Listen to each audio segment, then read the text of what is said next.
Good morning. Welcome to our April 21st, 2026 regular meeting. Before I start our meeting this morning, I'd like to give a congratulations to our financial people, and Betty Quinlan as an example, for winning the Canadian Financial Reporting Award again. So thank you very much for that. And Betty would be the first to say it's a team effort. So thank you to everyone. So next, I'll call for an adoption to the agenda. I believe, Councillor, you have an addition? Yes, I do, Mayor Bonas. If I could, I have additions 9.3, Rocky Learning Council open house. 9.3.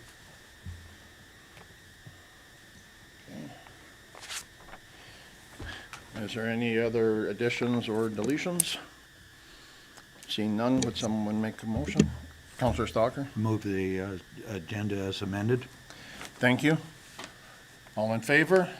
And that is carried. Thank you very much. This morning we have no delegations. Adoption of the previous minutes. Was there anything that anybody caught that needed to be discussed? No? Councillor Stalker? Oh, sorry. I move that Counselor. we accept the minutes as provided. Thank you. All in favor? And that is carried. Thank you very much. We have no delegation business, no old business, on to the new business. And the first one is 7.1, office repairs. Mr. Crouse. Yeah, thank you, Mayor. So as council's aware, our building is reaching a point of its lifespan where some repairs are needed. So the building is 53 years old. So over the past winter, we've had like 3 furnace breakdowns. In the last couple of years, a few roof leaks. And then plus we just did an air quality assessment, which shows that we are climbing up in some CO2 and some fungi in the air. So with our obligation to ensure we have a safe workplace for our employees, we need to do some upgrades to take the building to a point where council makes a decision on a future town hall.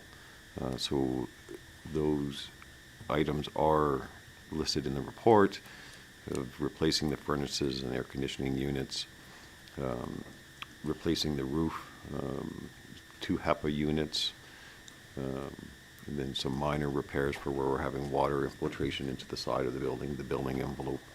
So for a total cost of about $246,650. So we are open to council's questions on any of the items. We're basically doing the bare minimum to keep the building operational until such time. Councillor Stalker.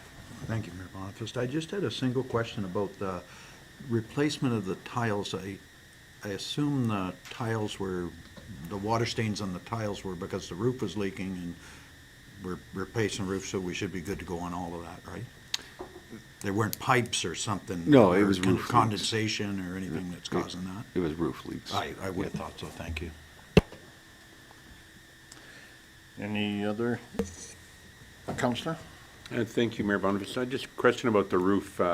Often with flat roofs like this, you only have to replace sections. This is roof replacement. Have we had somebody look at it and say that there's no life left on any of it? I'm thinking that this building, we won't hopefully need it for a lot of years. The new roof should be good for 20 years, so 20 years plus. So I guess the question is, can we get away with a cheaper fix just on the roof for the time being? Well, in the past, I think we've had like 3 or 4 leaks in different areas, and we've done patches, obviously, to repair it. I mean, we can continue down that path if council wishes. We've done some upgrades to it, like some flashing and so forth, while we did those repairs. I mean, if we don't replace the roof, then we're just taking the risk we're going to have some leaks, and we're going to have to deal with them at that time.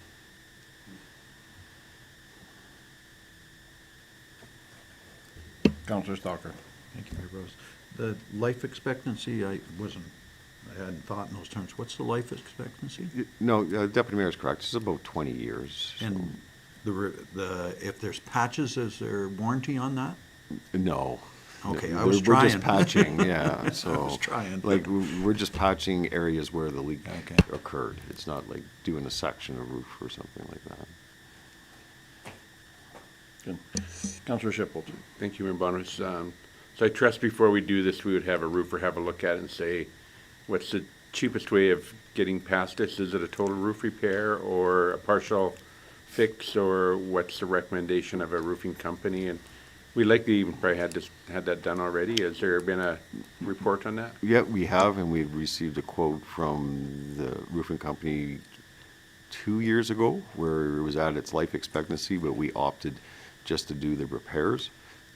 Because at that time, council was actually looking and doing a study to build a new building on this lot, and we changed options there. So we didn't do it 2 years ago because of that, and we just did the minor repairs to keep us going. But now I think we're extended out for a new civic center with council's current idea, so we're probably in here for a period of time, I would say. No, it's hard. I mean, it's just even replacing the furnaces. I mean, a furnace's lifespan, is well beyond, well, these are hitting 50 years. But they're at the point where we have to replace them, right? So they're going to outlast, hopefully, this building, right? I would definitely support replacing the entire roof as opposed to patching it. I think the time has come to just bite the bullet and get it done properly rather than keep patching. Quite often what happens, I've had it in other places where it's been patched, and then when it finally has to be replaced, the bill is twice this amount. So, especially on flat roofs. So, be my recommendation. Councilor Musker. Thank you, Mayor Boniface.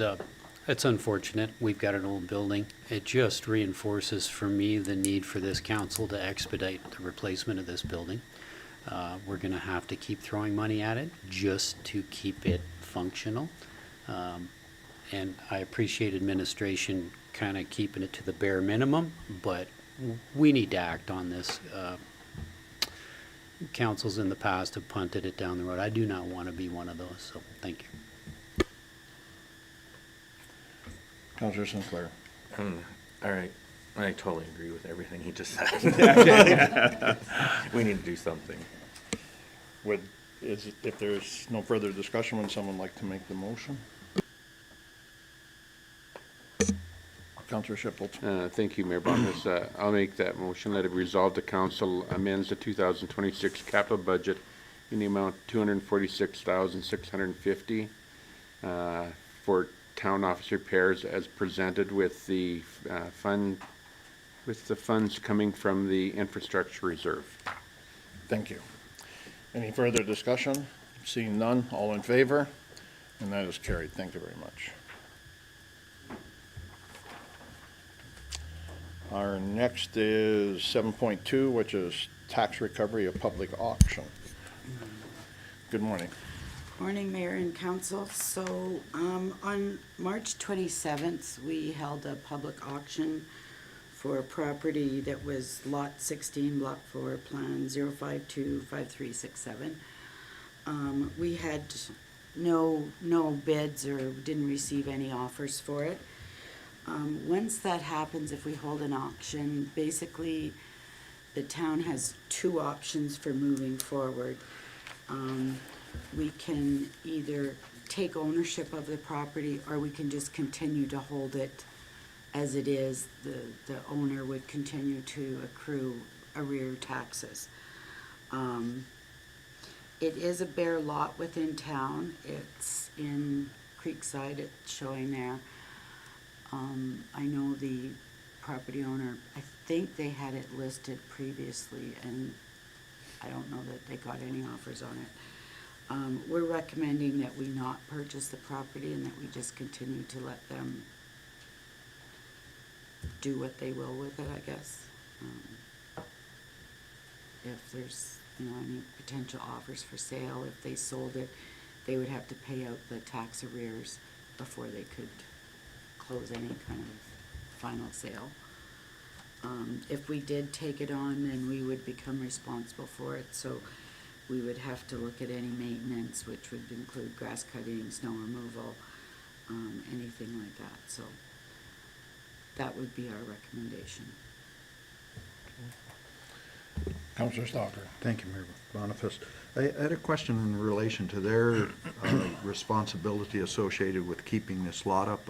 Has that been happening? Because I drive by there on occasion. I can't recall one way or the other whether the weeds are growing up and they're doing their part to... I'm not sure. I'm not aware. I haven't heard any complaints about the property, Okay. so. They aren't maintaining it? And I just for the neighbors' sake, I assume if they're not going to maintain it, we will do it and put that as part of the bill. Yeah, so that Okay. is a part of a process. If we Yeah. get complaints to the community standards bylaw, we would issue a letter advising them to maintain the lot, and if they didn't comply, then it would go to an order, and if they didn't comply with that, then our crews would come in and clean it up, and with that bill going back onto the taxes. So, Excellent. Any further questions? Counselor Musker. Thank you, Mayor Boniface. I'm going to make the motion. Be it resolved, the council take no action to take ownership of Lot 16, Block 4, Plan 0525367, and continue to charge any related charges for taxes and interest fees on this property until such time as the owner sells the property and pays the outstanding amounts to the town. Thank you. Any discussion further? Seeing none. All in favor of the motion? That is carried. Thank you very much. Thank you. Next is 7.3, water, sewer, stormwater bylaw clarification.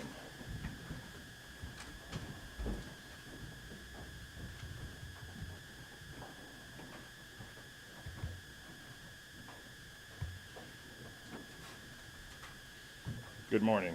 Good morning, Mayor, Council.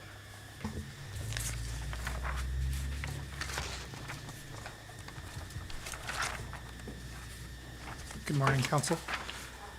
Again, following some resident feedback, Council has requested some additional information relating to the maintenance of sewer lines and other utilities, especially as it relates to where responsibilities lies and where the bylaw stands. So I've outlined some of them, again, just in really broad strokes. The MGA does make the town responsible for these utility systems. However, these systems, as they tie into private residences and other places, where responsibility lies can be difficult to discern. And again, it's a contentious issue with residents because there's finances on it. Broadly, it breaks down to we're responsible for maintaining the assets as they are. So, you know, we're responsible to flush the lines. We're responsible for, you know, from the property line sort of into our property for collapses or other things. Those are seen as, you know, updating the pipes when they reach their end of life, these sort of things.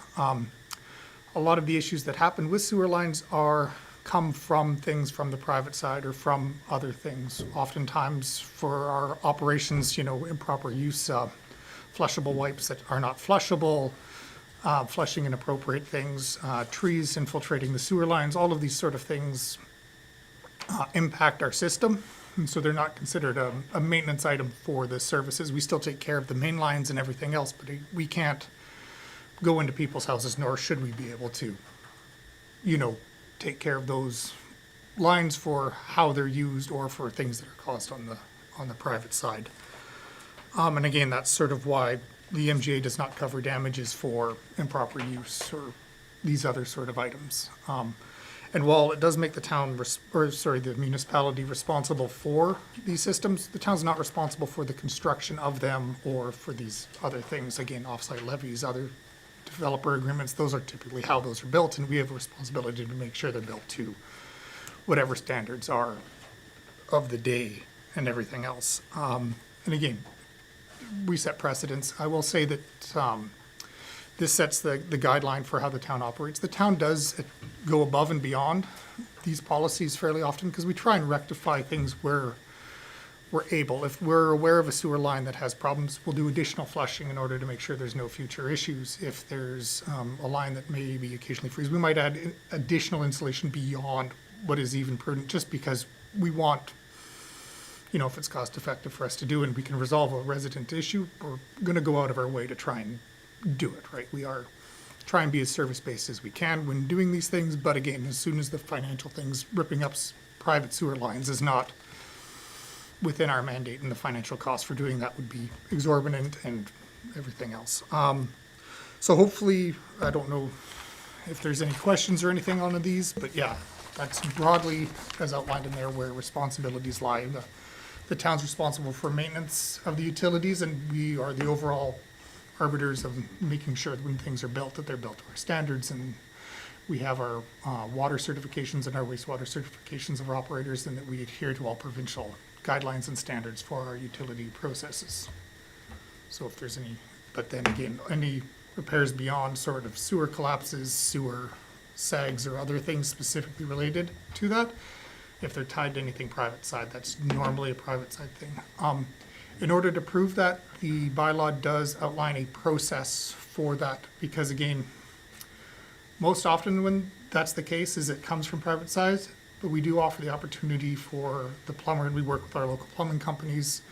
They will camera the line, and the intent is to clear the line and then inspect the line. And if the line is inspected and it is found to have one of these maintenance issues, then that is a town responsibility to rectify, and then we refund the resident for that camera inspection. This is sort of how it works. And most often it is not a collapsed line.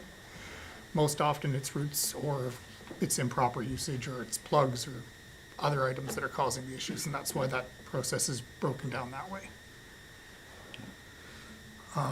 Yeah, and we did check with, sorry, go ahead.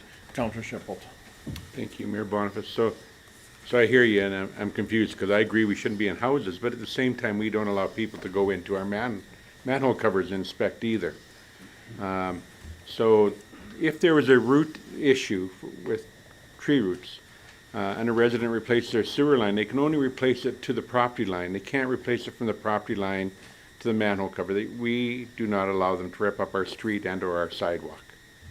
Is that correct? So if there's a line requiring replacement from damaged, say, tree roots on private side, they are allowed to replace the public side. We ask that we be able to inspect that work, because then we take over maintenance of the municipal portion of it. So if somebody's needs to replace a public portion of that line because it was damaged by their tree on private property or a private tree, they are allowed to replace our structure, but they do have to ask us, right? And we do have to inspect it to make sure it meets our standards going forward. So they can actually do an asphalt cut or a concrete cut? If it goes that far, then yes, but we do require securities, because again, if there's a sag or something and we have to go do an emergency repair, and that ties into that inspection piece. Same for if you build a new building and you need a new service. We do allow private entities and companies to install those services, but again, we take securities to make sure they compact properly, they construct it properly, and we do ask for inspections, just because again, we are taking over maintenance of that asset. So if a developer goes in and develops an area and they do substandard workmanship that comes back to haunt us down the road and cause people grief, whose responsibility is that? Is that the landowner, or is that the town's problem? Again, I question the substandard thing of that, because I believe I know what you're referring to. And again, there hasn't been very many instances of substandard work installed on municipal infrastructure. Again, all the infrastructure, the ones in, are built to the standards of the time, and they are built to those standards. So I question that. But again, should they need to be replaced, it would, if something was missed on the inspection, the town might have some responsibility in that case. I have not encountered that situation where I'd say something was installed improperly according to standards. But that would be case by case on that time. Because again, if something was installed improperly or poorly, again, that's why sags are actually more of an installation issue or other things that normally cause sags in lines. And we are responsible for those. But again, tying into using older materials like the vitrified clay tile, that is not a construction issue. lower slopes from some of the other ones or smaller lines from older sewers. That's not an installation issue. Some people have maintained that installing directly into a manhole is an installation issue, but that is not. That is something that is very common. Every single close has sanitary sewers tied directly into the manholes. I did a quick rough count, and we have over 180 residents tied directly into manholes at the top of systems. It's not an improper installation. For any subdivisions that are created, the first 2 years is under a warranty period, which the construction company would have to come back and do any repairs. When we approve any subdivision, the final, they're all inspected fully through whoever our engineer is of the day. So anything outside of that 2-year period, the town takes on the town's side of the property line. And there's also closed camera circuit TV inspections of all the sanitary lines afterwards to make sure that they are installed correctly. So again, it's been very infrequently that we've come across an improperly installed line after the fact or many years after the fact that's found to be an installation issues, because they tend to show up within that 2 years, or they tend to show up within the camera inspections, which we do too. We do when they finish construction, and we do 1-2 years later before we sign off on their final warranty approval. Because again, then that's when SAGs, the other defects commonly show up, is that 2-year warranty period, and that's the purpose of that for our infrastructure. So, thank you, Mayor. So under the Municipal Government Act, Section 35.2, Yep. it says the municipality is responsible for the construction, maintenance, repair of the portion of the service connection from the main line of the system or works to the boundary or the road easement. So it says in the Municipal Government Act, the town is responsible for that. Yes. Are we overriding the Municipal Government Act by saying, hey, we're not responsible for the section from the street to the property line? We are responsible for it, but again, we're not for costs incurred due to damages caused by outside factors, private things on the private side, or a private tree, or improper usage, or other items are not the town's responsibility. We have a responsibility for administrating the utility, for making sure it operates as best as we're able to, but the financial costs of somebody flushes tons of baby wipes and plugs their line, even if the plug is on our side, that's not our responsibility. Even if roots are caused because somebody has a giant poplar over top of the sewer line and the roots infiltrate onto our property and it damages the line, that's also not our responsibility. That's sort of where we're responsible for the line, but if something off-site causes it, that is not our responsibility or financial thing to resolve. One last thing. Yes. So the people who sent the original letter saying that there needs to be some clarification on this, I see some emails floating around where they've asked to become a delegation before council. And I think in this case, they feel that they've got some points that they want to make. This could be a mute conversation until we talk to them. Maybe what we should do is table this till they come in and speak to us as a delegation about their concerns and then go from there. So rather than us hashing it out here, maybe what we should do is just say, hey, let's just set it aside. They come in as a delegation, let them say their piece and then go from there.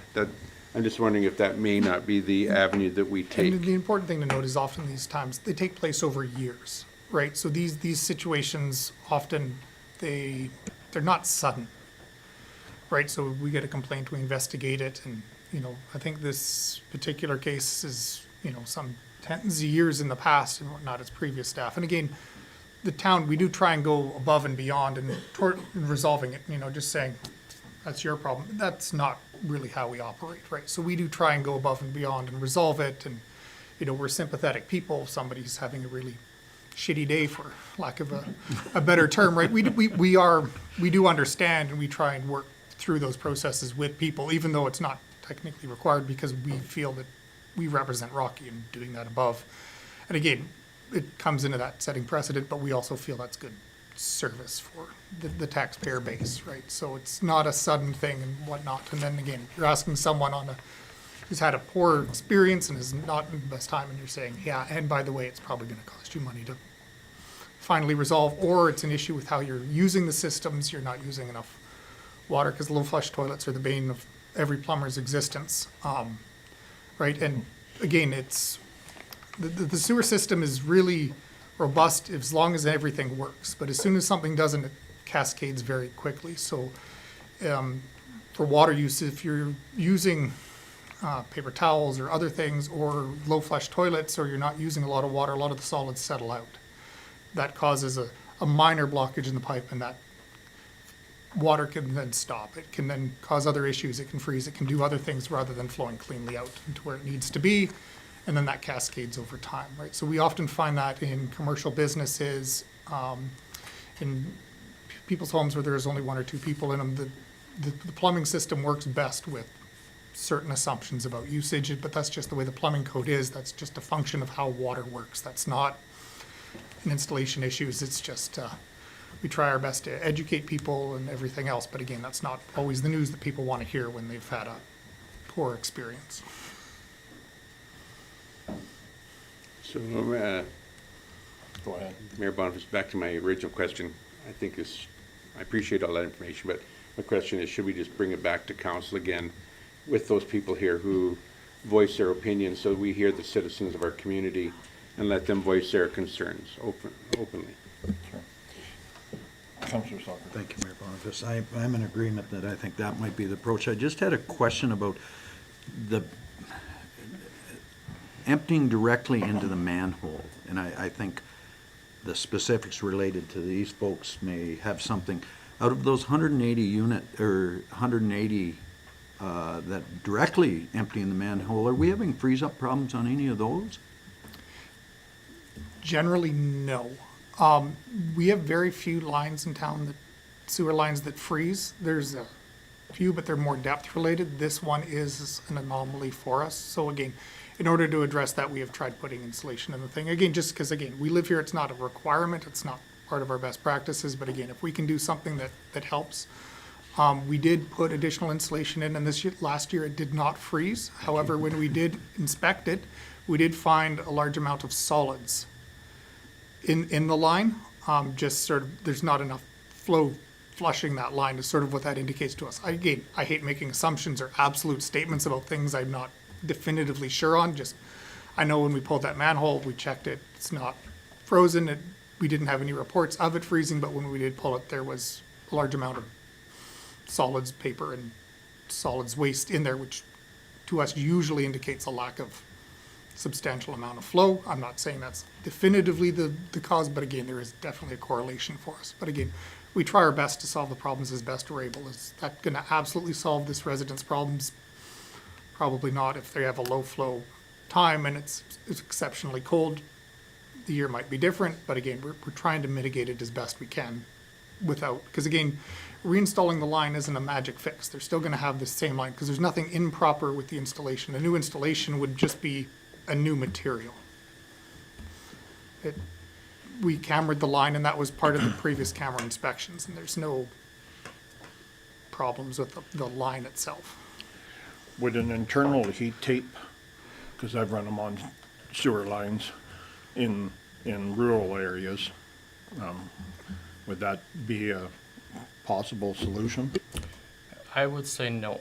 Anytime you put any item in the line, the solids are gonna connect with that, and then they'll just stop. We really need to remember that without the proper flow, the solids can't move forward. And in the video, it actually shows a lot of that throughout that pipe. That's telling us there's not enough flow, water pushing items into the manhole. But it also has to push it into the main line. Right. So we've thought of that as well. And the comment of putting the service line into the main line runs your risks as well, because if they're still having problems with solids not going in, now it's going to plug up. We don't have access to it. and everything has to be done from in-house, whereas now it's done through the manhole. And like Sean had stated, adding that insulation was huge, to stop that ambient temperature from moving down, plus the materials that we already have at the bottom, so. And it wasn't actually that cold of a winter, really. I mean, we never made -40 this year, so. It wasn't in 2023 either. Yeah. We've had some really wickedly cold winters and nothing. And then all of a sudden this happens. And again, frost depth isn't always related to the Yes. temperature, it's more related to the time below zero as well. But it hasn't been an abnormally frost depth year either, but just for a point of clarification. Okay. And the frost actually keeps moving actually here for a few more Yep. weeks or even a month, just because it's still down there. Any other comments? Mr. Crowe? Yeah, thank you, Mayor. So I know the deputy mayor has suggested to bring in the residents before council as a delegation, but I would like the opportunity for administration to meet with the residents, which would follow our proper process where they deal with the department. If they're not satisfied with the department, they come to me, and then we can see if we can resolve it. And if they can't resolve it with me, then it comes to council. Because really right now, what we're doing is we're hearing two versions, I guess, or two sides, without connecting the two, the resident and administration. Because Mr. LaFrance, he's made a good point. This froze in the winter of 22, 23. Can't recall how that winter was, but I know the following winter of 23, 24, it was really cold, where we hit the -30 mark for a period of time, and it didn't freeze. So, I mean, and it hasn't frozen since. So what's the variables there that it froze one year and not the other? And the only way we're going to resolve that is to look through the variables and figure out what it is. And the only way we can do that is having a conversation with the residents. Were they away that cold winter, for a period of 2 months? I don't know, maybe that's the variable. But I'm sure if we work down together, we can resolve the issue as long as both sides are talking versus, a debate in a public forum. So I would just ask council to request administration to reach out to the residents for a meeting with myself and staff. Councilor Shipple, would that be okay if we went that route first? If that's our policy, then we should maintain our policy, then I think that would be the correct procedure to follow. I think this all extends back to a billing that they had that's bothered them, and I think that resolution most certainly can be obtained there. I agree, they're not advocating to dig up the manhole or change anything. They never have, and so it just seems to be, if my mind serves me correctly, the town paid for 3 of 4 freeze-ups there, and they paid for number 1, number 2, didn't pay for number 3, and then paid for number 4 freeze-ups for having that thawed. So I think that's where the concern lies, and so if we can get resolution on that, I'm sure they'd be more than happy. And so to that, then, I would make that motion that we direct administration to speak to the property owners directly to try to achieve resolution, and should it not be achieved, that we allow them the opportunity to appear before council. The motion is on the table. Any further discussion? Seeing none, all in favor? And that is carried. Thank you very much. Thank you.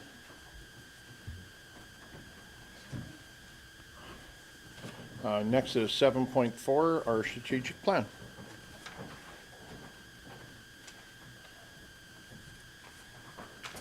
Good morning.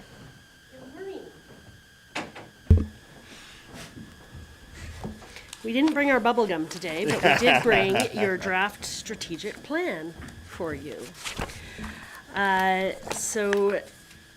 Communications really wants to thank council for the opportunity to work through you on your long-term vision and goals the 2 days in March. We had fun those days, but there was a lot of work outside of those days. Consolidating all of council's comments and thoughts and big ideas into a single document. So that's what we have here in front of you today. I do want to, for the benefit of anyone who may be watching, members of the public, highlight a couple of things. One being our 4 values. So this is the economic prosperity, livability, governance excellence, and organizational durability. So everything we do will generally fall under one of those in terms of moving the town forward. There's a lot of overlap, as we talked about, between all of those, but ultimately they're all in service of council's vision for a caring, cohesive, and desirable community for all. The draft strategic plan that is in your package has been revised since you last saw the very tentative first draft on the 30th of March. So I just want to draw your attention to a couple of things in there. Since March 30th, all local photos are in here. The message from the mayor and council is included here. I did send a draft last week for council's review. Happy to make any changes council would like to see there, but we really tried to capture council's spirit over those 2 days of the workshop, saying, you know, we've got a great thing going here, and we need to change the conversation a little bit that's out there in the community, and we heard that a lot, and so this is where you see it reflected. We also have council's 5 big flags on top of the mountain highlighted: the service shovel-ready land, positioning for a phase 1 multiplex, housing for all, steady infrastructure maintenance of pipes, roads, and treatment plants, and improved positive social sentiment. So those are all there as well. Also of change since the 30th is that we have added advocacy for healthcare under livability. And don't worry, I caught that typo just now, so that will be corrected in the final version. The other thing that is new since the 30th are the areas of focus for governance excellence that we spent some time that day hammering out, as well as for organizational durability. The last thing that is new to council here today are the final few pages and the infographics for Councillor Stalker and for the public. And these will be used in things like the annual report when we put that together to status update for residents and for council yourselves on the progress on each of these areas of focus and the success indicators through it. That's what we have for you today. We are open to hear feedback, and certainly it is council's plan, and council can make any changes they want. If it's minor, we can take care of them today. If we've got to rewrite it and bring it back, we'll do that too. We are at council's service. Thank you for all your hard work on this. It certainly shows how much you put into it, so thank you very much. Councillor Schipel. Thank you, Mayor Boniface. I'd reiterate that as well. I mean, this is an awesome document. I want to talk about the page you're talking about, Councillor Stalker and his infographic on that page, the 5th bullet down where it talks about front doors. Yes. I'm just wondering if it shouldn't say residential front doors instead of just front doors on there. Sure. Because I think what we want to count is how many new houses we build in Rocky Mountain House. So I think just the addition of the word residential front doors there. That makes sense to me, Yeah, council. I would agree. Other than that, that was the only thing I picked out reading through it. You didn't catch my typo? No, I didn't. I did not. I was more impressed with the document itself. I thought it was a right-hand turn from what the old document was. It was just straight out, and it was sort of reflective of this council's thought processes around the table. So thank you for that. You're welcome. You gave us lots to work with. That was certainly the intention, was to capture this council's direction. Councillor Musker. Thank you, Mayor Boniface. Laura, I did catch your typos. I'm glad to hear you're going to be combing through it just to flesh those out. I just want to say how much I appreciate working with my council colleagues and administration to put this document together. This is meaningful. And if we can execute on this, the next 3.5 years are going to be significant for this town. So I'm still astounded, I've said it before, but I want to say it publicly, how you guys were able to tease order out of chaos for those 2 days. And so thank you very much for all your effort. You're welcome. Councillor Stalker. Thank you, Mayor Boniface. Yes, I have to fully agree. The 2 days to come up with this document takes some, and it does reflect exactly what we talked about. The improved positive social sentiment aspect of this, and I just wanted to, for the public that are watching, discuss that kind of in a public forum. Certainly, I've had numerous people approach us, approach myself, and I know other councillors have as well, and say, look, you folks are heading in the right direction, but I would like to ask the public, because we're going to be calling on them to the phase 1 of a new multiplex. We're going to be calling on them to help make sure we're getting to where we need to go, and this isn't something that's, we're taking on a real task here, and that sentiment about the community and the involvement, we're going to need all hands on deck. And I just wanted to make sure up front that they continue to approach us, and we appreciate that feedback every day. So making sure they know we're trying to listen and trying to get to where our community is going to be better. Thank you. Any other comments? Okay. Well, would someone like to make the motion then, please? Councillor Cahill. Be it resolved that council adopt the 2026 to 2030 Rocky Mountain House Strategic Plan. Thank you. Any further discussion?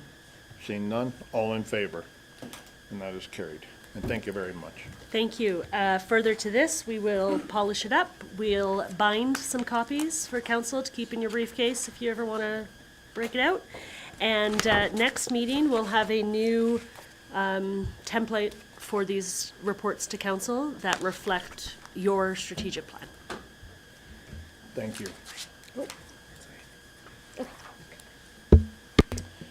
Okay, our next 7.5 is generative artificial intelligence policy.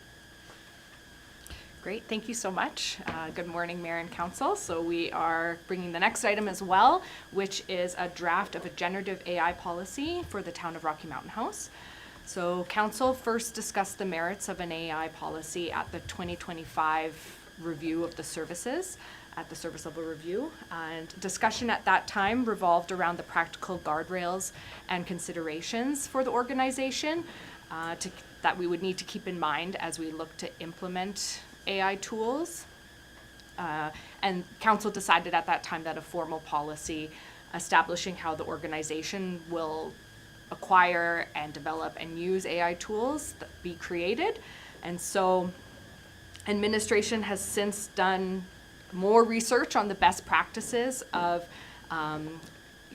AI use for municipal governments, specifically generative AI. And so, as it says in the policy, generative AI is products and services that generate new content, and they do that by predicting what comes next based on the patterns that it's been trained on. And so, there are starting to be examples of how municipalities are utilizing AI to enhance their service delivery, enhance their public engagement. And so there are opportunities for our organization to ethically utilize AI, generative AI, once this policy framework is established. And so some of the important municipal values that this drafted policy looks to maintain are things like privacy, data privacy, confidentiality, accountability, the idea of fairness, making sure that the content that is generated and the process with which we do that meets all of those values. So this policy has been drafted to comply with privacy legislation. The framework will limit generative AI use in the organization to paid versions of the products, and those are created with privacy safeguards.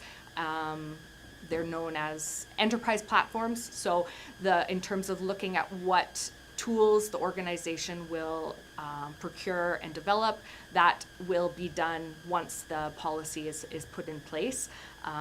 But there will be training for staff, and that is included in the policy as well, that the training of the responsible use is implemented across the organization, and that will be developed again once this framework is established. So that kind of covers, I think, the highlights, the main points of the policy. Things like accountability, I mentioned, is an important municipal value, and we ensure accountability within this policy by making sure that anything that is created by AI is reviewed by a human, and that human reviewer is the one who's ultimately responsible for the accuracy of the information. And so there will be some systems in place where that review is happening, and then some approval in place so that we know that information, I should say, the content, the way that something has been put together by the AI is accurate and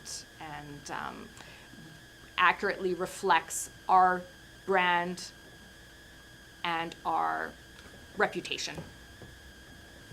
Any questions? Councillor Shipple. Thank you, Mayor Boniface. Thank you for completing this so quickly. I think I only brought this up like 4 months ago, so this is fast that it's here.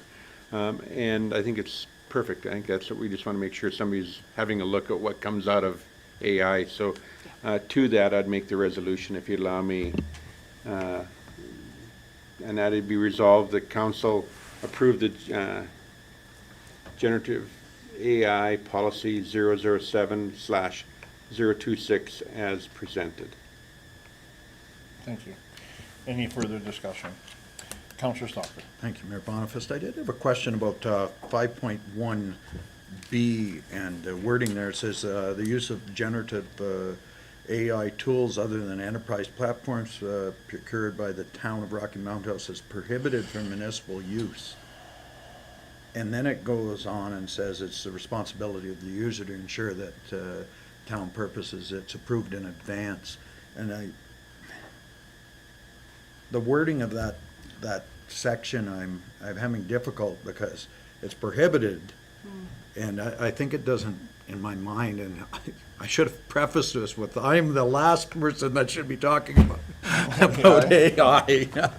But I just wondered if it allows enough flexibility for our the staff to be able to kind of dabble in it and go, okay, I can see this works, and then coming, because it's prohibited up front.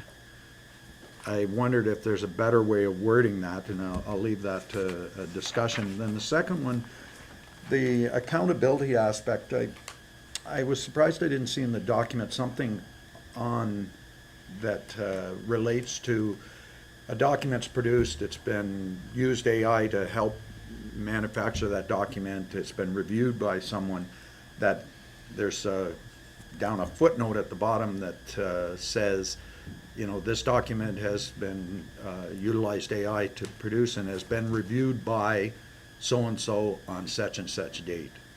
So that there's, the accountability is transparent, that it, you know, because I sense AI is going to become a real large component of getting work done. And the critical component is that review, and I'm wondering if you folks are comfortable, but also council is comfortable requesting that it contains, that it's been reviewed by and a date, and if that's appropriate even. It hadn't come up, I was surprised it isn't in the document, so I asked that question. Yeah, if I may, Mayor, to Yes, Councillor please. Stalker, that idea of disclosure is something that we have talked about a fair amount, and I think where is reasonable, like I think there is a line around where something has been a municipal work has utilized AI, and we do have a line at 5.4A that we saw covering that idea of identifying where an AI tool has been used, where we believe it's important to disclose that.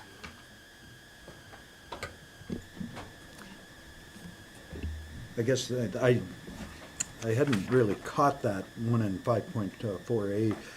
Then going back to the review process, I think is the most critical component of this whole, the whole document.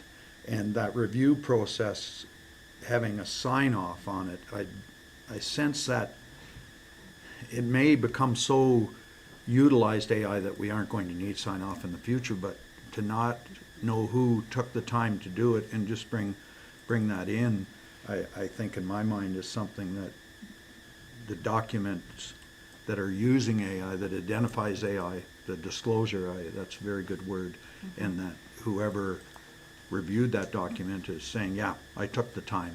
I just didn't skim over it. I took the time to do it, and I'm on this document. So I don't know if that's reasonable or what other councillors think of that. Councillor Boniface. This is really timely because this week we were at a conference that was talking about this exact topic, and I think you guys got it like right in there. And it's not coming; it's here. Sorry. Yeah, don't feel bad about that. I thought I kind of knew that it was here already, but this week we just kind of went. And you kind of go, wow. There was a lot of really good things at the conference this week, and I think you guys are on the right track. If I may, Mayor, to Councillor Stalker, just I think in your point that you, or the questions you were asking there, had some valuable things. I think the internal disclosure is required within this policy, that we're asking for when employees are using generative AI, that they're disclosing it certainly internally for that sign off that you're talking about. Right. And then in terms of where the public is interacting with AI generated content, disclosing where appropriate. And that is captured in Schedule A, the workflow. And I will say, I think that Laura has made it a note there that, as you say, 5.1B, that the use of the word prohibited may, I think used in that way to ensure how important, that the employees know how important it is that they're just using the town's procured, for security reasons, the town's procured tools. But we have established a method within the policy where somebody could say, I think if I was able to use this tool in this specific way, it would benefit this task that I'm looking to do. And so because we've allowed an exception, a way to do kind of an exception with proper review, maybe the word prohibitive it doesn't flow in that clause. Councillor Boniface. What I learned also this weekend was that the towns already had, I don't know if it's just provincial, but a program that is already based on AI that you get a lot of the stats and stuff from. So them making sure that it is certified and we know where the data is coming in to feed the AI, that we know that it's accurate. Because the province is using the same program as what we have. I can't remember the name of it, but I talked to Jeff about it at the conference, so I know that. So there's lots of AI products out there. The difference between generative AI and like data assessment AI is just about, is a little different. And it sounds to me like that is a like computer automated decision making, which is different from generative AI, and the computer automated decision-making modules, a lot of them are included in I mean, the big software conversion that we're doing, a lot of those are built right into it now. Yeah. Yeah, because the one that I was looking at with, it was like to make your little info stuff, and it brings in the data, and it's already been pre-approved and checked, and that's what you're working some of the And stuff off. that's So it's captured pretty as good. well with, regarding the prompts that we would put in. And also the record retention is a piece of this as well. We do have a clause in here about maintaining those inputs as a record. So if somebody says, where did you get this? Who made this? We can say, well, this is what our prompt was, here's the output, and here's what it looked like after human review. So that's a really clear line. I can honestly say I really know nothing about artificial intelligence. I have enough trouble with my own intelligence. I'm more of a rock and a stick kind of a guy, so the motion is on the table. Is there anything further discussion? Seeing none, I will call to a vote. All in favor? And that is carried. Thank you very much. Thank you, Council. Our next item would be 7.6, no mow May.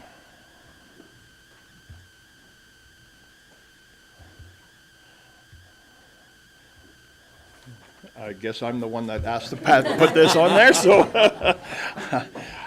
This is just a suggestion that we could run in the community. It would be strictly volunteer, and it would mean that we just don't mow our grass in the month of May to give time for beneficial insects to get established. Let the dandelions come up and let the bees have them, and ladybugs and all those things that are so necessity. And again, it'd be strictly volunteer. If people want to do it, they can. If they don't, that's their choice. And I just was wondering how council felt about it. Councillor Schiffels. Thank you, Mayor Boniface. I'm worried about the aesthetics of our town on May long weekend and what it's going to look like. We sometimes have a crop of our yellow flowers out there like there's no tomorrow. I'm not totally opposed to the idea, but again, the aesthetics of our community coming in. The town does such a good job of looking after the ditches and everything, and so I'm not sure. I'm on the fence on this one. I think just as many people are, I'll say, concerned about environmental issues today as opposed to having manicured lawns. But I could be wrong on that too. Again, Councillor Boniface. Well, that's why we're just kind of doing it as a volunteer thing to see how it goes. And along with the mowing, it's the raking too, because they need the leaves. But I don't think it'll be that big of a problem that they're going to go, oh my goodness. Because our stuff isn't usually growing that much by May long weekend. But take a breath. Councillor Musker. Thank you, Mayor. Thank you for bringing this forward. I'm not so much opposed to the sea of yellow. I think it's really pretty. It's the sea of white fuzz that comes after that is the problem, collecting on all our screen doors and everywhere else. But I think the proposal has value. So especially that it's voluntary, which means nobody gets into trouble for doing it or not doing it. I'd be in favor of it. Okay. Any further discussion? Councillor Schiffels. So, thank you, Mayor Boniface. So would the town mow the ditches or not mow the ditches? Would we tell the town staff you're not mowing till, June 1st? Is that what we're saying, or what would? Mr. Kraus. Yep, no, thank you, Mayor. I think what the town do, hearing the comments of council, is we would do a balance. Our main entryway into town, we would mow and maintain, but there's other green spaces that we can leave for the month of May. That's a nice compromise. Good. Do we need a resolution or anything? No, I think, that perhaps, be resolved that council promote no mow May to the residents of the town. Okay. Go ahead, Councilor I'll put that Boniface. motion through, or did you put that through? Okay. What he said, yeah, it was great wording. I copy what he said. Great. All in favor of the motion on the table? And that is carried. Thank you. At this time, I'd like to call a 10-minute break, please.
Thank you very much. We're back. 7.7 is special council meeting. Mr. Kraus. Yeah, thank you, Mayor. So under the MGA, the town has to have our audited financial statements into the provincial government by May 1st. Currently, right now, our finance staff and the auditors are finalizing the final financial statements this week. So to meet that deadline and for council to approve the financial statements by May 1st, we're requesting that council hold a special council meeting to meet with the auditor, review the financial statements, and approve them so we can make that submission by May 1st. Okay then. Any questions for Mr. Kraus? Councilor Musker. Thank you, Mayor Boniface. I can't make the date that's suggested in the time. Monday's wide open, Tuesday afternoon's wide open, Wednesday's wide open, but Tuesday morning, the 28th, I can't be here. Doesn't matter to you? So if we could pick a different time, it could be the afternoon on the 28th, or Monday or Tuesday at any time, or Monday or Wednesday at any time, just not Tuesday morning.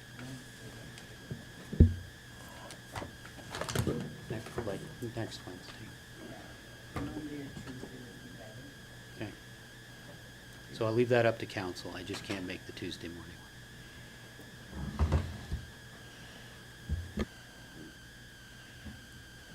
one. Anyone else? I'm unable to make, sorry. Go ahead, please. Thank you, Mayor Boniface. I'm unable to make that date either. The 2 days before, I'm good, clear on either.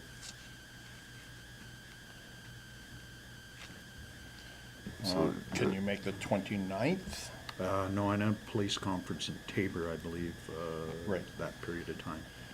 So the other option we have forward is April 27th, Monday at 9, if that works. Does Monday work for all concerned?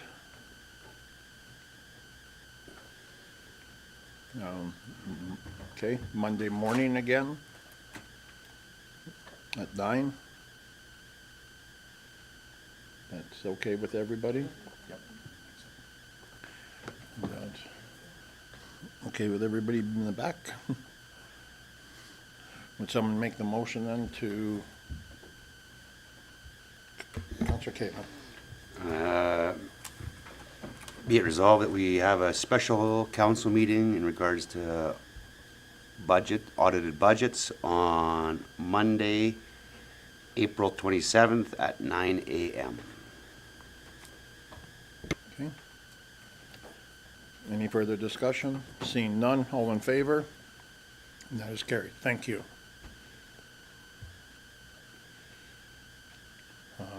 Correspondence for action. The first one is 8.1, Royal Canadian Legion.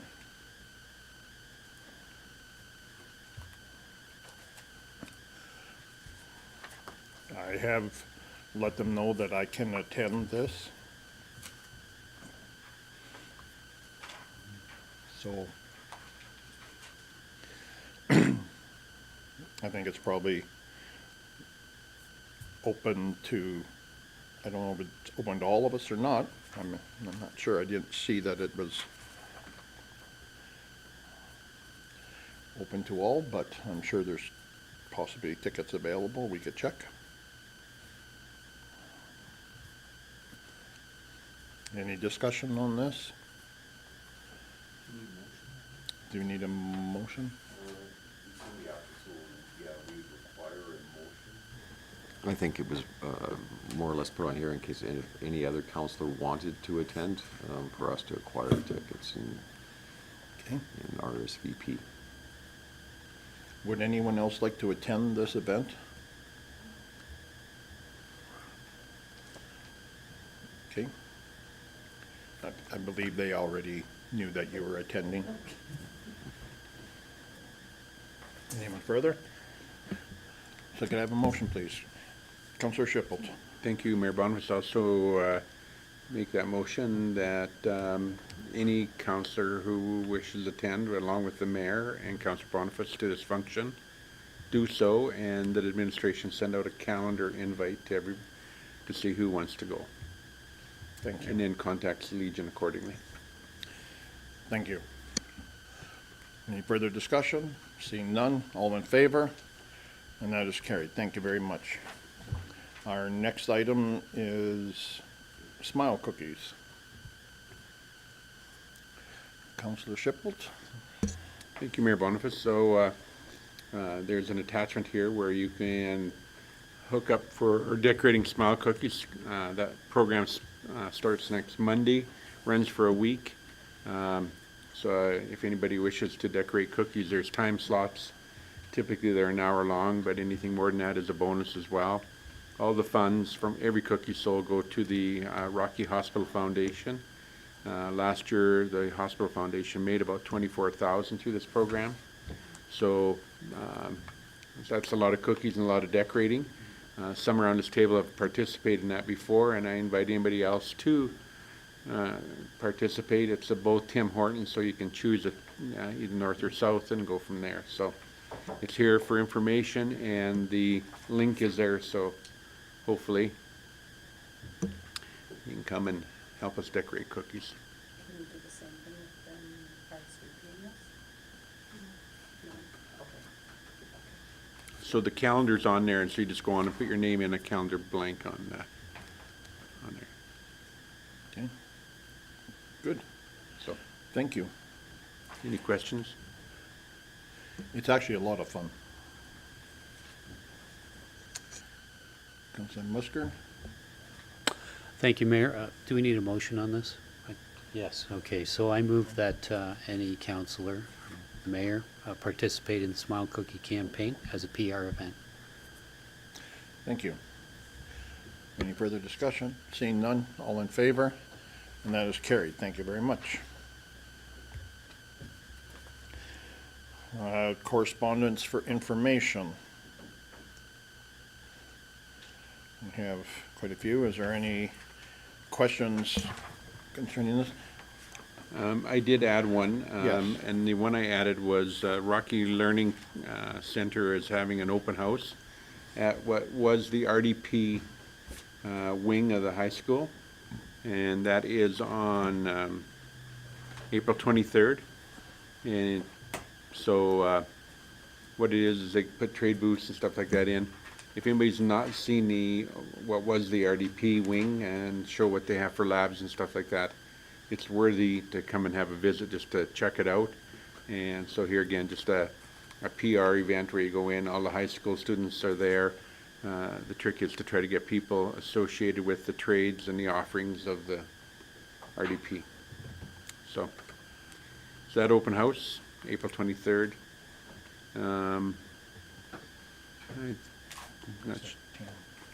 Yeah, 10 a.m. to 4 p.m. Thank you. Is there any further discussion? So could I get a motion to accept correspondence for information purposes, please? Councillor Caitlin. I'll make a motion to accept correspondence for information. Thank you.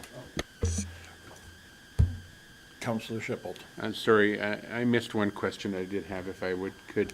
This is to Mr. Kraus. So the letter from Municipal Affairs, on page 3, there's a section that's about public disclosure of the salaries of municipal staff above a separate, a specified threshold in that letter. So at this point, we've only had to publish the CAO's wage in the financial statement. Does this mean now that all like directors will have to have their pace? Like where's this going to, or how does this get managed? Yeah, so Bill 28 is still in the ledge, so I think it's getting actually second reading today, to be honest with you. So if it does pass as written, any of our employees with a salary over $130,000 will need to be published. Effective 2027, I believe it comes into effect. So is that published in our financial statement, or We're where's it? waiting for the details that come with the legislation, where it's published. My understanding, it won't be in our financial statements. It would have to be like where the public can easily access it, so probably our website. And will that affect any of us? It'll affect our directors. Okay, thank you. Okay. So the motion is on the table. Any further discussion? Seeing none, I will call that to a vote. All in favor? And that is carried. Thank you. Next is our administration reports. Any questions or concerns arising from them? Councillor Shipple. Thank you. I have some questions. Under the communications report, one of the bullets in there is advertising for seniors guide content. The word seniors guide got my attention. What is that document? Sure, this is a hard copy and online, similar to our program guide. FCSS puts it out. I have the previous copy in my office if you'd like to see it. And we put together an ad of our recreation programming geared at our seniors, including promoting the free access for patrons 75 plus. So that is in there because it is it's not routine because we only do it once every 3 or 4 years. Okay. Would you like me to get the hard copy for you to see what it looks like? It's out of date, but the new one is coming. Yeah. The new one will be fine. Great. When it's published, that'd be okay. There's a word in there that seemed to catch my eye. Recreation?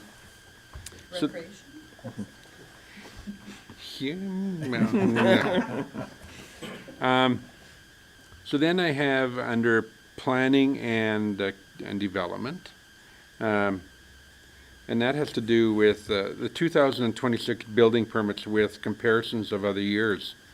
I found it interesting that we are almost halfway this year in development permits as to what we were all of last year, and we're only 1 quarter into the year. That was very interesting. And then on that, on the list that's on there, one of the numbers on there is under governance and institutional at $3,500,000 for 2026. I'm wondering what that is because the numbers don't balance on that line when you go right to the end. So I'm not sure if that's a misprint, that 3.5 million in there. Yes, that right where you had the cursor, right there. Because up above, it shows 1.7. I'm not sure what that 1.7 is. What do we? And then when you go down, it's 3.5. And then if you go right across to the totals for the year, those numbers don't add up.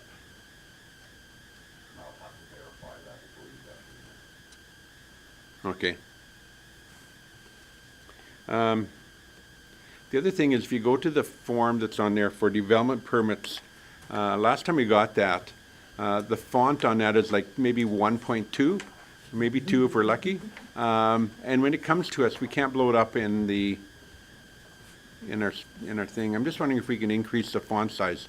It was like that in the last months, and I was hoping it was just an error. But when that document comes, can we get the font size increased in our package, please? Yeah, we can try to fit it in there, but there's also a link right below it that'll take you to the same on our website. Oh, good to know. Because there's a lot of information crammed on a page. There is. And without earlier there was a word that came up. Senior? Oh, that wasn't fair. Councillor Kalin, you're so wise. And so my eyesight isn't that great, and so the small font was there. The other thing is that we have our new strategic plan, and one of the things in our new strategic plan is how many residential front doors we have. Can we have a line in the planning and community development departments that would indicate how many front doors we've got, and to that, how many do we have this year? Where are we at as of year to date? So I guess to answer your question, now that council has passed the strategic plan, the department reports will be revised and your strategic plan will be inputted into it. and it'll be reported on a monthly basis. So, Excellent. Perfect. And then it goes in there about entrance signs on the highway, and the project is complete. Are the entrance signs on the highway, where are we at on those entrance signs? Okay, I'm trying to think which ones they're referring to, or like our entrance signs for the project, that those were the, where our forts are. And we refaced them last year, so that is complete. Oh, okay, good. I'm down to only 2 questions left. So on the update for the planter on Main Street, I was under the impression someplace I heard a number of over 50,000 to repair that, but the number on the budget sheet indicates 25,000. Do we get a second pricing on that, or do we have the right number as to the cost on that? And do we pay that, or is that insurance coverage, or where does that come from? So I'll let Mr. Shanks answer the dollar value on that. In insurance, it was not covered under our insurance, but we are proceeding with the driver's insurance and trying to get it covered that way. But that'll be a little bit of a process. What are the chances of getting it covered by who hit it? I would have to, I don't know where we're at, but our insurance company is handling that, dealing with the other insurance company. So the cost quote we received back is $54,000. We've reached out to a couple other companies to rebuild it, but do a little bit different to see if it's cheaper. Right now it's cinder block, and we're looking at going solid concrete for that wall. I just received the quote back this morning to go solid concrete, and it's $4,000 cheaper to go solid versus the cinder blocks, which is going to be a lot stronger wall. But we're still waiting to get price quotes from other contractors. So. Awesome, thank you. And then my last question. I see that we've received the quotes for the bike park bathroom. We had in our budget put $120,000 for the bike park bathroom. Did the quotes come in a whole bunch cheaper? Are we gonna save any money there, or are we at the $120,000 mark? Probably no, it's not gonna come in cheaper. They're actually quite a bit more money because of the new tariffs. These things are coming from out of Canada, so there's a lot more work to it than what we were hoping. We have to have a crane come in and lower it into place. The original location has changed, so it'll be closer to the bike park. For maintenance down the road, we won't be able to get a back truck into the original location. We were going to tie into a manhole. Not allowed to do that because you have to have running water or it'll plug up. So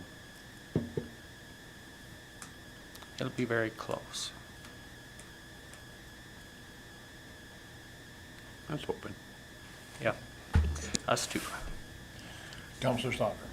Thanks, Mayor Boniface. I had a couple of questions just for, I think, administration, in the sense that as I looked through that as well, Councillor Shipple, the capital projects and the savings, or conversely, the Main Street concrete going to 54, I don't know if this is for yourself or Mr. Kraus.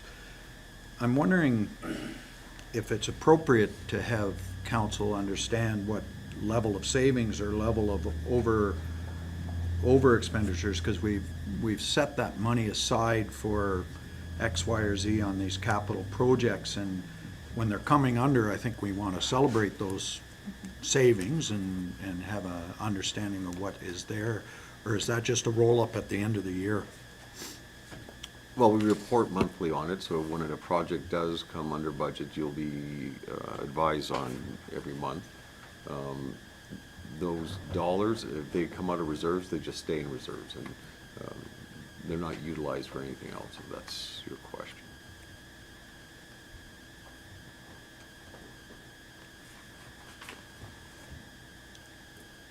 Any further questions, Councillor?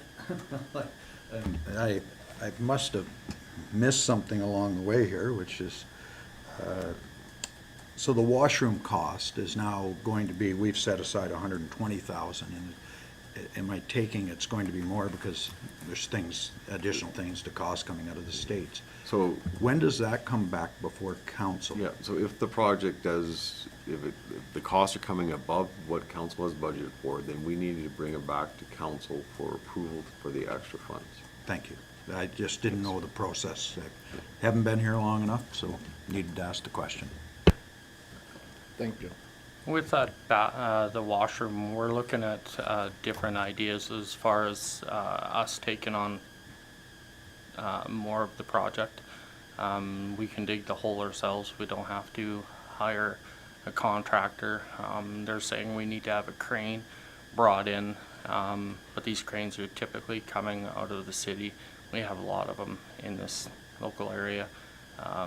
We just got to figure out what size we need. So we're trying to do the savings and whatnot, so we don't have to come back to councils. Thank you. Any further inquiries? Councillor Sinclair. I just had one question for communications. Have we started the process of anything for the new website? Now that your strategic plan and AI policy have been approved, communications will be turning its focus to the new website. Awesome, thank you very much. You're welcome. Thank you. Anything further? Councillor Musker. Thank you, Mayor Boniface. In the engineering operations report, the airport voluntary visitor stats, there's a couple asterisks there saying not an accurate visitor count. Is there any way to get a more accurate visitor count for the airport? I know it's kind of a tough sell doing stuff out there because we're averaging less than one visitor per day, but if that's not accurate, it'd be nice to have a more accurate count. Thank you. So what that visitor stat is, it's a book in the terminal building that we encourage patrons or users to sign in, so we can keep some track of it. I don't know of another way of getting it more accurate because we only have one operator out there and he's not in the terminal building the full time. He's out cleaning runways or mowing grass or other items. So,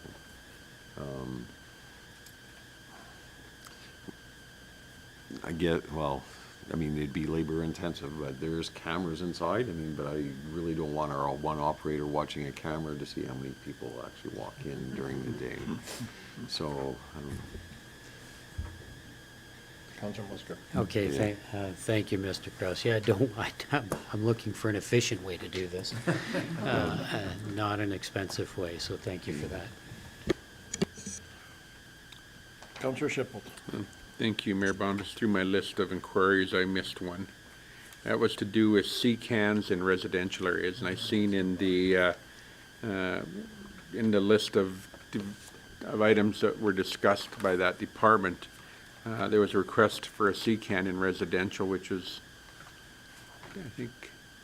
I guess the question is, I drive around town and I think it was denied. I think that's what I read, that the request for a C-can was denied.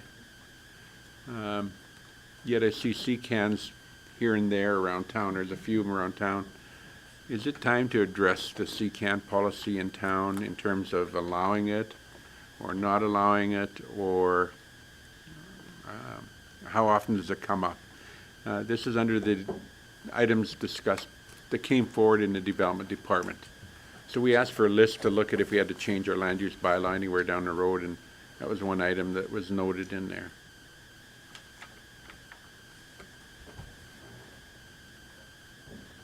Yeah, here it is. So the question I have is, how often does it come up? Is it something we need to relook at in residential? We do have them kicking around town. I've seen those creatures in living color around town. Something that we can bring back to council. I think I review the land use bylaw. Also the portable sheds, the tarp covered ones are not allowed, but you can buy them at Canadian Tire. So is there some areas of discretion that we should be using versus a flat no? Possibly. So we can definitely bring that forward for discussion of council. I mean, I don't, I think it's the value of aesthetics, I guess, and who determines what's aesthetic and not, is basically why it's in the land use bylaw. Because sea cans and portable sheds are a good alternative for residents to use. So, is there a balance there? yeah, thanks for how you framed that, because it is definitely debatable. I look at some of the clutter in yards, and there's a few when you drive that are visible, and if they could be allowed a sea can, would that hide it? I don't know. I'm not sure what the answer is. I guess I throw that out to council. Do we want to revisit it or not revisit it? I don't know. Councillor Musker. Thank you, Mayor. Is this something we want to have a look at the Strategy and Priorities Workshop in the fall? I think that's what it's called now. Councillor Chappelle? I would be okay with that. Can we add that to our list? Yeah, And just if a we do- motion, please, on that, so. Going to make that motion, or? Okay, I'll also make it, let it resolve that we add, looking at our land use bylaw regarding soft-sided sheds and sea cans in residential areas within our community. Thank you. Any further discussion? Seeing none, all in favor? And that is carried. Any further discussion on department reports? Seeing none, may I have a motion, please? Councillor Schipel. Oh, Councillor Cable. I'll make a motion that we accept director's reports for information. Thank you. All in favor? And that is carried. Thank you very much. Our next item is 11.1 action list. Mr. Kraus.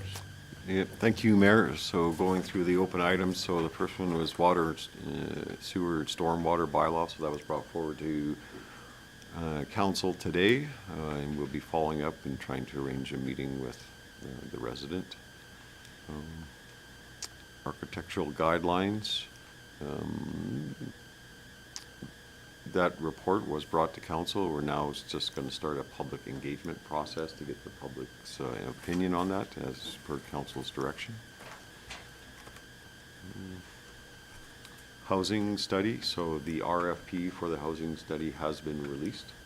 And Mr. Mentz, when was the closing date? Sorry? May 15th. May 15th is the closing date for the RFP.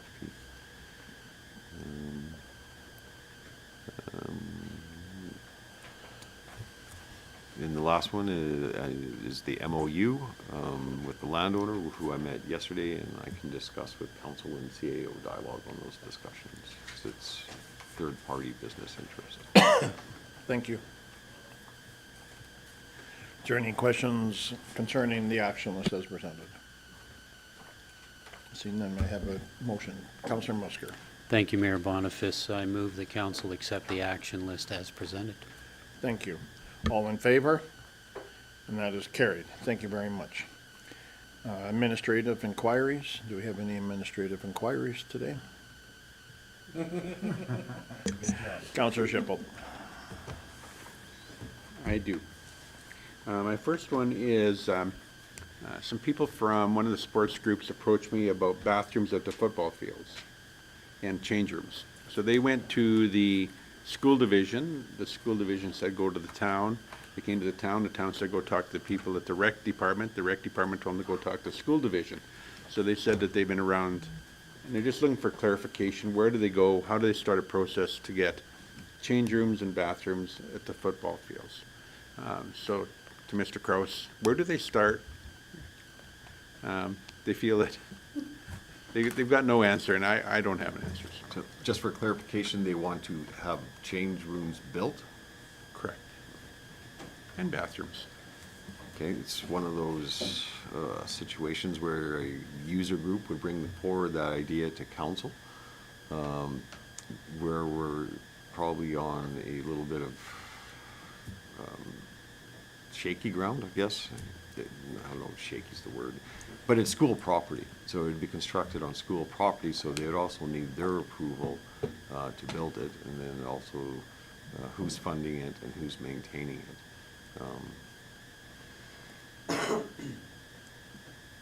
So I'm quite fine with the initial discussion being with our rec department to get the idea up and to explore the options, but right now it's not on any of our capital plan or the rec master plan. So that would be a decision of council, but it would also need approval of the school division because it would be on their property. Thank you for that. So I guess where they originally started at was they were looking for wheelchair accessible bathrooms and close to the football field, and the closest they could get was arena, and that was quite a hike in a wheelchair. So anyway, long story short is I will advise that they can talk to the rec department and go from there. Yeah, well, change rooms and washrooms are two different things, because we do have a washroom at the spray park, and I can see Mr. Ament really wants to fill council in on that, so.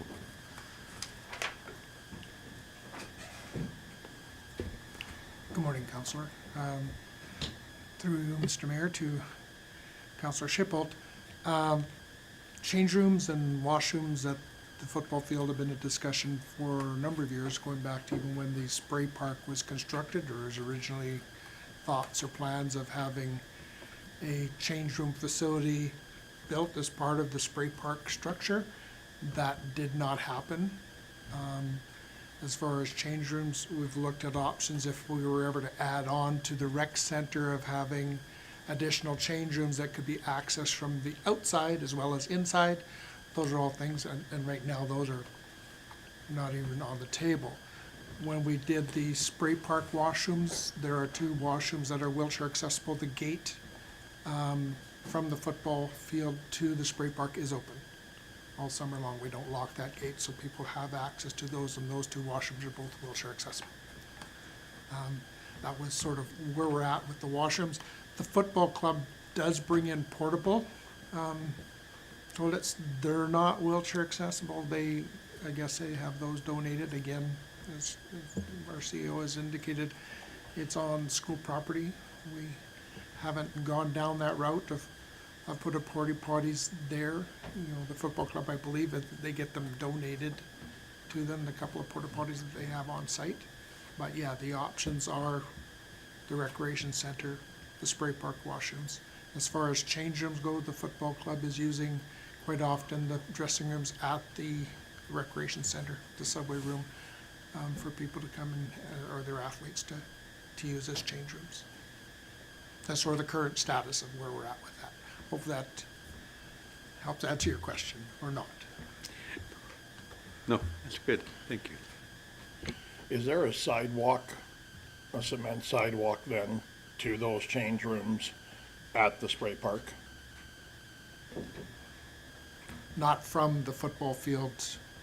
But down. like there's that walking path there, so is there like a cement sidewalk, say from the walking path that has that little arch over it to the wheelchair, or like, because you say they're wheelchair accessible, but are they basically on grass or are they on cement? Yeah, they would have to go through grass to get to the. So they're not really wheelchair accessible. Well, you're They're correct in they're, that. if you can push my butt up there in a thing, then that's great through the grass. Yeah. Yeah, no, we don't currently have a path or a paved trail or a concrete trail from the walking trail to the washroom facility. Okay, thank you. So then to your point, maybe that's something we need to look at least to have some kind of accessibility for wheelchair access. It would be nice, I mean, just to say we have it doesn't necessarily mean we do, actually, if you don't, again, stick somebody in a wheelchair my size and push them around this community and see how many places you can get them in. So, I'd like us to look at that for certain. Counselor. I'd like to speak to this. There's been, and Wes is absolutely correct, there's been an ask for a change room, bathroom facilities at that football field for as many years as I've been involved in user field meetings.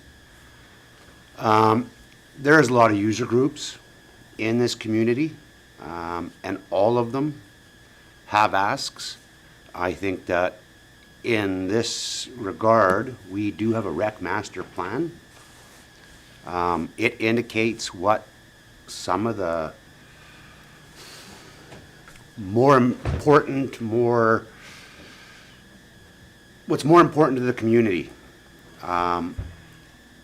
There are no handicap bathrooms at any of the ball fields. I do know that you can rent a handicap porta potty. It's a possibility. I think and my heart goes out to football. It really does, because I understand what they're working with. But we have some things in that rec master plan that have been identified as priorities, and I would sure like to see us stay on target and on track with that. Thank you. Good point. Councillor Shipple. Thank you. That's a very good point. If we don't aim for the target, we'll never hit it, so. Just my last inquiry, and that's about SDAB. We're forming our own SDAB, and I've had a couple inquiries of what I feel would be great candidates on that board. The question is, when will we be advertising for it, and when is it going to happen, and how do they apply?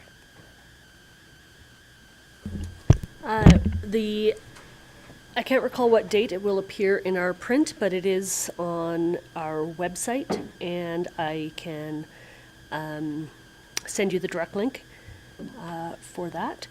But it will be pulled and pinned to the front of our channels in the next few days.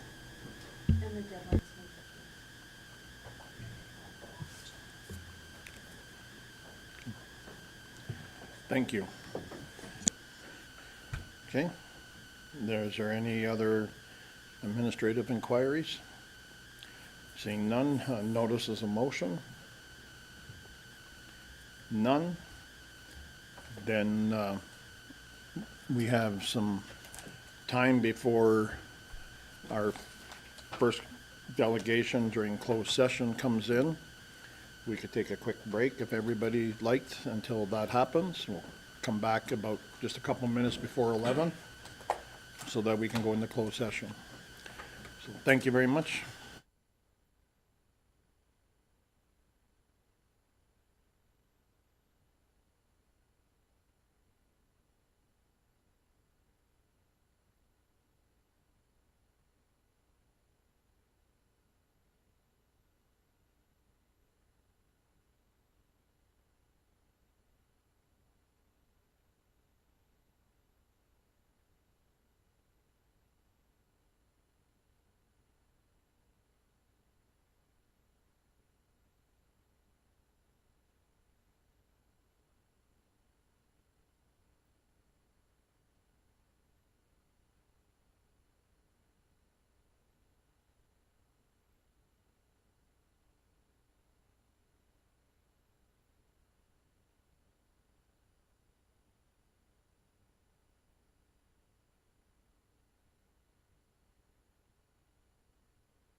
Thank you. We're back. We need to go into closed session. May I, Counselor Sinclair? I make the motion we move into closed session. Thank you. All in favor? And that is carried. Thank you very much.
Great, we're back. Thank you very much, everyone. We do have some motions arising out of closed session. May I have the first motion, please? Counselor Sinclair. I make the motion that we accept item 14.2 for information purposes. Thank you. All in favor? And that is carried. The next, Counselor Boniface. I make the motion that item 14.3, that we accept for information. Thank you. All in favor? And that is carried. Next, Counselor Stogger. Thank you, Mayor Boniface. I'd like to make the motion in relation to the CAO's evaluation, that it be accepted as presented. Thank you. All in favor? And that is carried. I will make the last motion upon completion of a successful CAO evaluation. The council has determined to provide a 3% COLA for the CAO Dean Kraus. All in favor? And that is carried. Thank you very much. That is our meeting for today. Thank you for joining us.